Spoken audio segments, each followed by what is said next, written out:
Et du coup, donc j'ai fait ça et du coup, à un moment, je me suis dit, je vais faire médecine parce que c'est le truc le plus dur entre guillemets, parce que je savais vraiment pas quoi faire. Et finalement, juste avant, je me suis dit, bah non, je vais faire de l'informatique parce que c'est quand même un truc que j'ai un peu touché. Enfin, j'ai commencé à me rendre compte que c'était quelque chose que j'aimais bien et peut-être que c'était une bonne idée de creuser là-dedans. Et donc, c'est ce que j'ai fait. Une licence d'informatique. En tout cas, j'ai fait la première année. Et puis ensuite, je suis allé à l'école 42. Donc, juste pour donner un peu de contexte aux gens, qu'est-ce que c'est? Parce que, au cas où, ils savent pas. Ah bah, l'école 42, c'est une école qui se revendique comme étant unique, qui apprend la programmation à des jeunes qui ne sont pas forcément diplômés d'ailleurs, qui n'ont pas forcément le bac, quoi que ce soit, enfin, qui peuvent venir vraiment de n'importe quel milieu.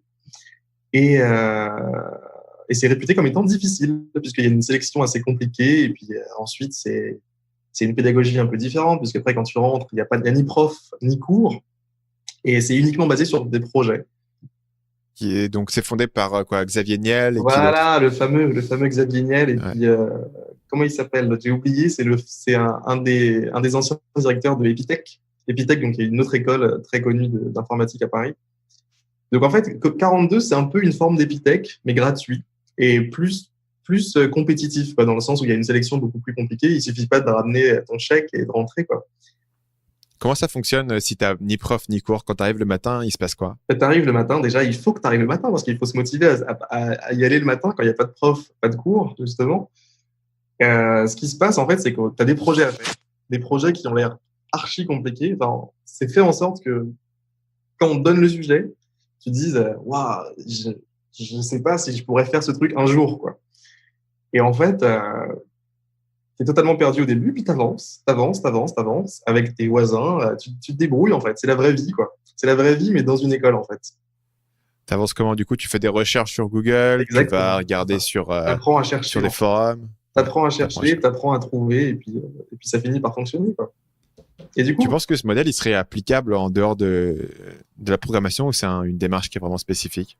en dehors de la programmation, je sais pas, mais je sais déjà que, ce que je me suis dit, c'est que ça pouvait pas convenir à tout le monde. Enfin, il y a beaucoup de gens que j'ai vus à la sélection, par exemple, qui arrêtent complètement en 42 très rapidement, parce qu'ils sentent que c'est trop basé sur, ils sont trop lâchés dans la nature, en fait. Euh, donc ça convient pas à tout le monde. Il y en a qui ont vraiment besoin d'être accompagnés, d'être machin. Donc pour ça, les études classiques, c'est mieux. Mais moi, j'ai bien aimé, en tout cas, personnellement, la pédagogie un peu libre de 42. Ça m'a Tu vois, plu. alors moi, j'ai fait une école de commerce et il y a pas mal de matières où je sentais que un prof, il pouvait pas te donner grand-chose, tu vois. Ouais. Typiquement, le marketing, tu vois. Le prof, il va te dire quoi? Le marketing, il y avait des cours sur genre les organisations et en gros, il te donne deux, trois frameworks théoriques Mhm. et puis ensuite, c'est tout, quoi. Tu vois, le reste, c'est de la pratique. Ouais, je vois. Et je me demande si la programmation, moi, je suis pas été très loin au niveau programmation, mais je me demande si c'est pas un peu la même chose dans le sens où, ok, on peut te donner la théorie, mais tant que t'as pas mis assez les mains dedans, tu comprends pas ce qui se passe, Bah, quoi. moi, effectivement, c'est la sensation que j'ai. Tu vois. Après, j'ai toujours peur de généraliser parce qu'il y a toujours quelqu'un qui va arriver et dire non, mais attendez, moi, j'ai suivi une licence et j'ai vraiment kiffé. Enfin, bref. Mais en tout cas, moi, c'est vrai que je suis comme toi. Je pense que la programmation, c'est quelque chose qui s'apprend plus tout seul que par quelqu'un, en fait. Il faut que tu sois dans la boue et que tu te battes tout seul, tu vois, pour apprendre et, et, et monter en compétence dans ce domaine-là, en tout cas, je pense. Hmm. J'imagine que ça évolue pas mal aussi sur le point de vue de la techno. Donc, il y a un côté aussi, t'apprends uniquement en cours. T'imagines que, je sais pas combien de temps ça prendrait, peut-être mais sur un horizon de 5 ans, t'imagines que tes compétences que tu as apprises en cours ont été un peu obsolétisées. Donc, il faudrait que tu sois capable de continuellement réapprendre et te former pour que ça reste pertinent. Mhm. Et du coup, en fait, la métacompétence d'être capable d'apprendre par toi-même est plus importante que le Exactement. langage exact que tu as appris. Exactement. Ouais, franchement, c'est ce que j'ai tiré de 42, hein, pour revenir à ta question de tout à l'heure. Ce que j'ai tiré de 42, c'est vraiment ça. C'est cette compétence de se dire, on est capable de tout, en fait. Tu peux tout faire par toi-même, en fait. Il suffit de chercher. Et comment est-ce qu'eux, ils te donnent cette pédagogie? Moi, c'est un truc qui m'avait beaucoup frustré, notamment quand je suis passé par la prépa. Mhm. C'est que la prépa, c'est une opportunité incroyable parce qu'il y a une pression énorme sur ta capacité de travail. Donc, il y a une grosse opportunité de te dire, je vais monter en gamme. Tu vois, tu étais un petit lycéen qui faisait des trucs un peu à droite à gauche, qui révisait au dernier moment la journée d'avant et ça, tu t'en tirais. D'un coup, tu arrives en prépa et il faut que tu t'emmagasines une quantité improbable de connaissances sur un horizon de 2 ans. Donc, l'horizon de temps change, la quantité de trucs à savoir change. Et donc, du coup, tu es un peu obligé de te réinventer de manière de bosser. Et les profs te donnent rien. Les profs te donnent rien. Les profs, il y a aucun moment où on va dire, OK, bah voilà la pédagogie, voilà comment tu vas apprendre, voilà comment la mémoire fonctionne. Rien du tout, tu vois. Donc, c'est à toi de te démerder. Et au final, moi, j'ai trouvé quelques sources intéressantes là-dessus et j'avais réussi à me débrouiller. Ouais. Mais je trouvais que c'était, tu vois, une occasion de perdu. Je suis curieux de savoir comment à 42, est-ce que eux, ils gèrent cette partie pédagogique? Est-ce que c'est vraiment, tu vois, comment est-ce que tu vas toi apprendre à faire ça? Est-ce que eux, ils vont te donner un guide ou est-ce que c'est vraiment la survie du plus fort, quoi? En prépa, c'est vraiment ça. C'est en gros, on ne donne rien et la manière dont ça va fonctionner, c'est que les gens qui n'arrivent pas à apprendre ça, ils vont être éliminés en fait et ils vont burn out du système et ils vont être transférés autre part. Alors, faut savoir que moi, j'ai fait la toute première année de 42 et il faut le dire maintenant avec un peu de recul, la première année de 42, c'était quand même un peu, c'était vachement désorganisé par rapport à ce que c'est maintenant 42.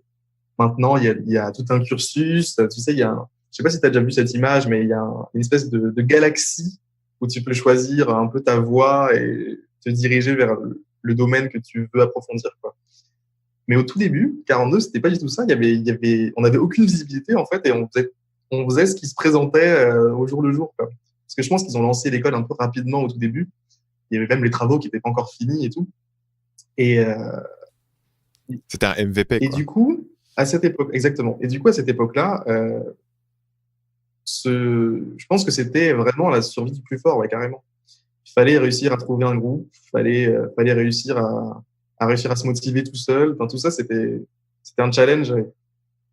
Un challenge qu'il fallait surmonter. Si tu ne surmontais pas, bah, tant pis, t'étais out, quoi. Donc, il n'y a pas vraiment de technique à 42 non plus pour te mettre dans l'ambiance. Enfin, je sais pas. C'est une question que je me pose parce que moi, tu vois, je suis formateur aussi.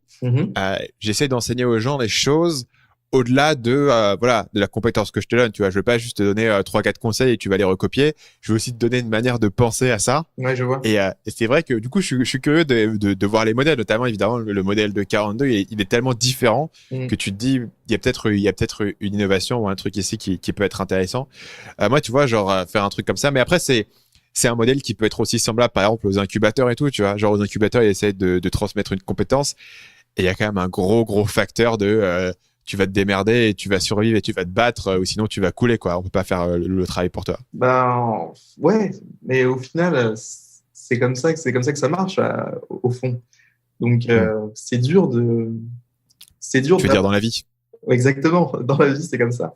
Et donc, c'est dur d'apprendre vraiment quelque chose à quelqu'un sans lui dire que, ben, en fait, c'est la guerre, ce truc, et il faut que tu te battes si tu veux vraiment réussir dans ce truc-là, quoi. Il faut vraiment y être immergé, quoi.